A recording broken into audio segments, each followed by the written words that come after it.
Welcome to This Explainer. Today, we're breaking down the powerful Nigerian movie Every Woman. And man, the relationship dynamics it uncovers are just deeply, deeply relatable. We're jumping right into a story that takes the silent, often ignored struggles of modern marriage and drags them right into the glaring light. So I want you to ask yourself a really honest question as we get started. Have you ever carried the entire weight of a household while feeling completely, entirely unseen? Let's put ourselves directly in the shoes of the main character, Adora. She wakes up before the sun, cooks, cleans, preps the kids, and literally manages every tiny detail of domestic life. Meanwhile, her husband, Koi, he treats the home like a hotel where he is the VIP guest. It's a striking, highly emotional scenario, and honestly, it forces us to take a hard look at our own lives. I just love this opening sentiment from the film because it so beautifully validates the sheer exhaustion that so many people feel when they're trapped in an unequal partnership. You know, when you're the one doing absolutely everything, it is so easy to be gaslit into thinking you're just asking for too much. Adora's husband actually tells her she's being disrespectful simply for asking him to help raise the kids they created together. But as this reminds us, asking for partnership is never asking for too much. You are enough, and you deserve someone who acts like a true partner.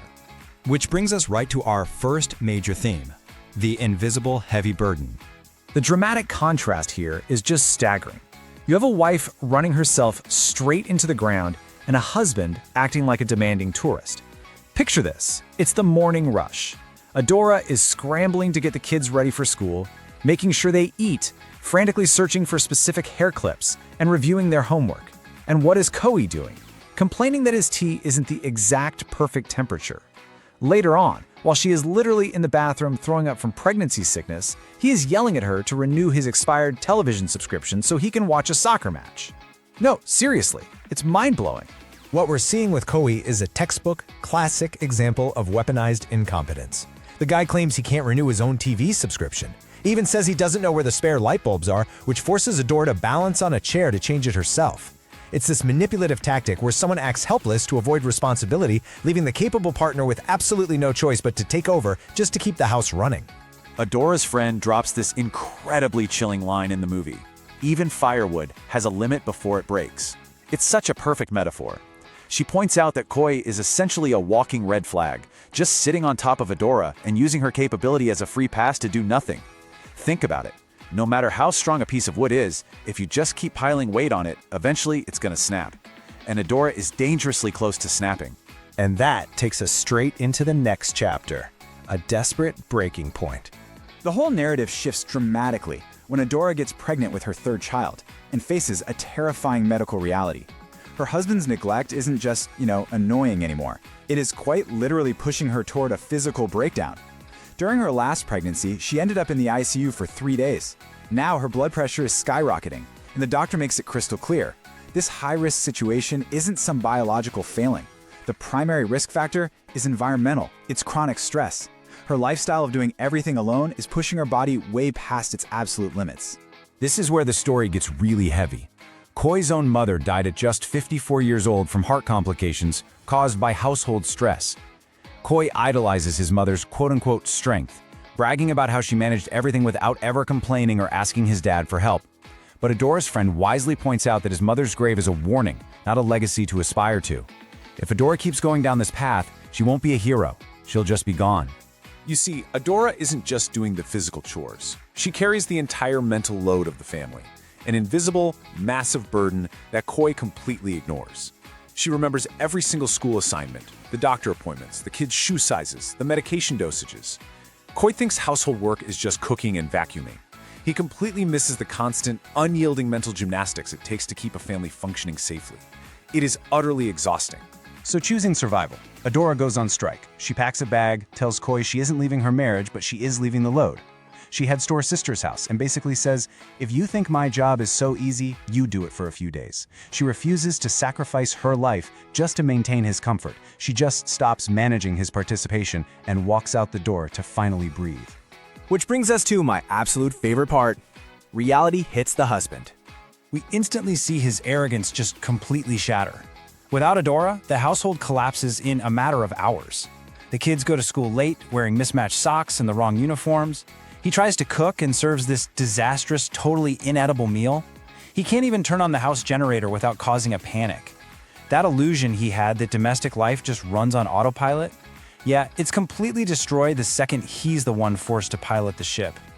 But here is the moment things go from kind of funny to downright terrifying. While he's stumbling through the house, Koi finds a notebook that Adora keeps. He reads it and discovers that his own daughter has a life-threatening allergy to paracetamol. He has lived in the same house for 6 years and had absolutely no idea. It's this chilling realization that his deliberate ignorance could have been catastrophic. If Adora hadn't been carrying that mental load, he could have accidentally harmed his own kid. When Koi finally talks to his wife's doctor, she delivers this absolute truth bomb. Marriage isn't one person carrying two. It totally shatters his illusion that just letting his wife manage everything flawlessly was somehow an acceptable form of love. The doctor tells him point blank, his job isn't to sit back and watch Adora handle everything.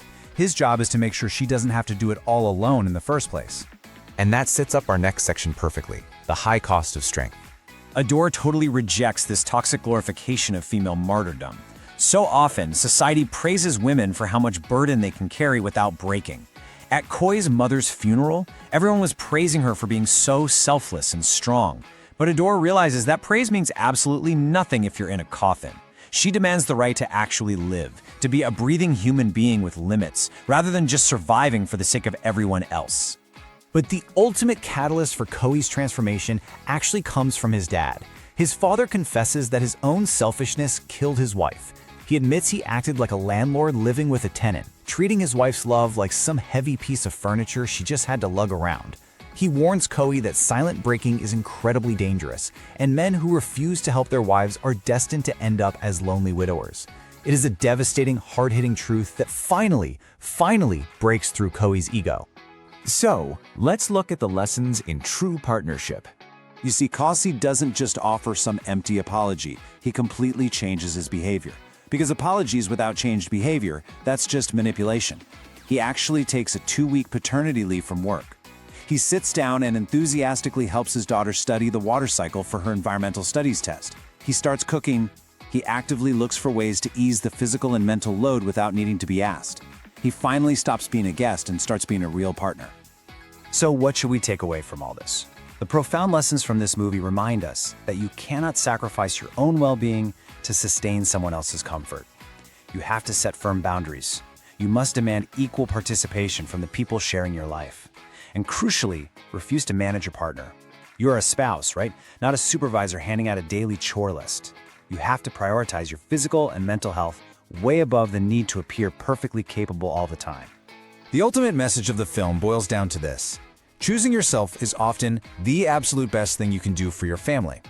We convince ourselves that pushing through the pain and doing everything ourselves benefits our kids, but it doesn't. A mother who is alive, healthy, and whole is infinitely more valuable to her children than a mother who has worked herself into an early grave just to keep up appearances.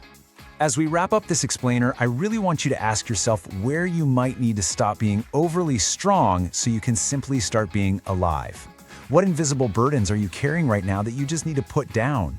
Take a step back, take a breath, and remember that you are allowed to ask for help and you are absolutely allowed the rest. Thank you so much for joining me today, and I challenge you, leave the load behind.